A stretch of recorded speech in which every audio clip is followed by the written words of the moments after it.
Bonjour tout le monde, aujourd'hui, update sur le Bitcoin le 7 septembre. Donc, pour faire suite à l'update de hier, je pensais pas que le mouvement allait se faire aussi vite que ça. Euh, je vous avais dit hier qu'on avait atteint notre niveau sur le 2,618 de Fibonacci, autour de 51 700. Finalement, Bitcoin a overshooté un petit peu le target. Il est monté environ jusqu'à 52 000, disons 52 800, 53 000. On a overshooté le target d'environ 1300 $, c'est pas grave. Nous, on sortait à 51 734. Puis l'autre target, c'était le 3,618, possiblement à 57 000. Donc, comme je vous l'ai dit hier, j'ai pris du profit sur 51 800, 51 700. Moi, le target exact où j'ai pris mon profit, c'est 51 000. Je vous avais dit ensuite qu'il allait y avoir une correction qui allait s'en suivre. Sur les retracements de Fibonacci au point 0.236 ou 0.382 qui sont des shallow pullback.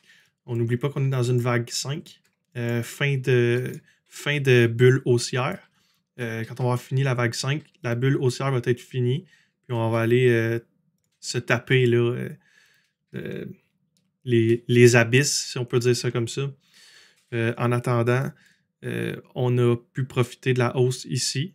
Puis on va maintenant avoir la correction, là, comme je vous le disais, au 0.236, 0.382. En fait, on l'a eu aujourd'hui, puis je ne m'attendais pas à ce que ça se fasse en une journée et aussi vite que ça. Je vous l'avais dit, le Salvador va adopter la crypto-monnaie aujourd'hui, puis il va y avoir un effet de sell the news qu'on appelle, qui est les gens achètent la rumeur puis ils vendent la nouvelle. Donc, les gens vont acheter finalement les restants des institutions quand les institutions vont être en train de vendre. Puis c'est exactement ça qui se passe aujourd'hui. Ça, c'est pour notre vague 2.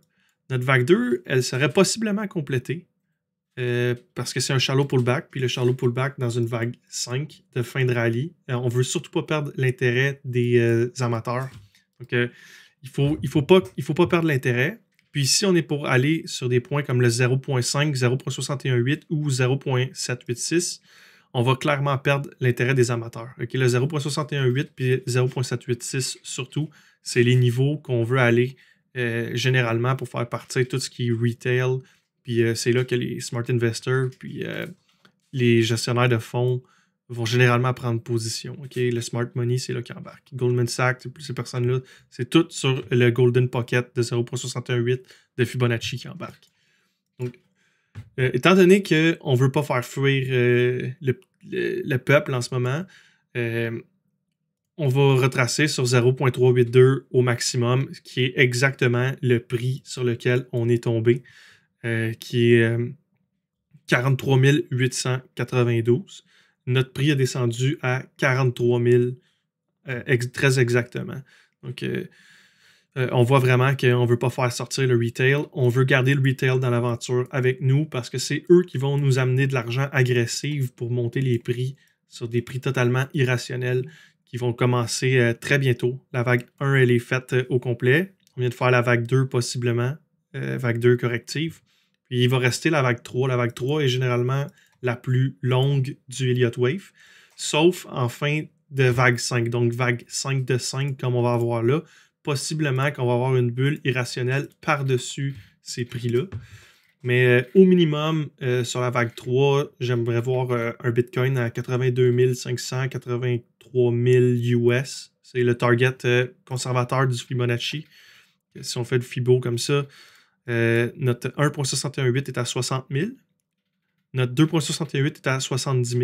Puis notre 3.618 va être à 80 000. Donc, possiblement, là, étant donné que c'est la plus longue vague, puis que notre vague 1 s'est faite en 2.618, j'aimerais bien voir un 3.618 à 80 000 sur lequel je vais retirer totalement toute la mise que j'ai pu mettre dans le Bitcoin depuis que j'ai commencé. On va y aller seulement, on va laisser rouler seulement les profits. Puis, suite à ça, va en venir une correction. Une correction qu'on va encore pouvoir déterminer avec un Fibonacci. Là, on extrapole sur une extrapolation, donc c'est pas très, très exact. Mais si on est pour aller chercher encore un 0.382 de Fibo encore, on aurait une correction ensuite à 67 000. Puis on pourrait aller chercher après ça notre extension de Fibonacci encore en utilisant cette correction-là. Donc on extrapole sur l'extrapolation que le 1,618 pourrait être à 92 500, le 2,618 à 108 000 ou 3,618 à 123 000. Donc 123 000, c'est mon target le plus haut sur lequel je vais prendre du profit sur mes bitcoins qui vont m'être revenus gratuits à travers le temps. C'est sûr que pour l'instant, ce qu'on veut savoir, c'est vraiment quand est-ce qu'on va commencer notre vague 3. Est-ce qu'on commence vraiment notre vague 3? Est-ce que c'est bien un shallow pullback qu'on a qui va finir sur le 0.382 ou on va descendre au 0.5 ou au 0.618? Mais c'est selon moi le scénario le moins probable qu'on aille continuer notre descente. Le scénario le plus probable en ce moment pour moi, c'est qu'on continue la hausse pour faire notre vague 3 du Elliott Wave qui va, comme je vous dis, nous mener autour de 80 000 US par Bitcoin. Pour terminer, je tiens à mentionner encore une fois que ce n'est pas des conseils financiers, c'est simplement mes idées, un journal de bord que je tiens sur les analyses que je fais, pourquoi je fais mes entrées, pourquoi je fais mes sorties. Puis si vous voulez vous y référez, mais sachez qu'en aucun cas, ça devrait servir à faire de l'investissement ou à prendre des décisions. Consultez toujours des professionnels quand vous voulez investir. Puis si vous voulez vous servir de ça, c'est à vos risques et périls. Ça va être tout pour aujourd'hui. Bonne journée.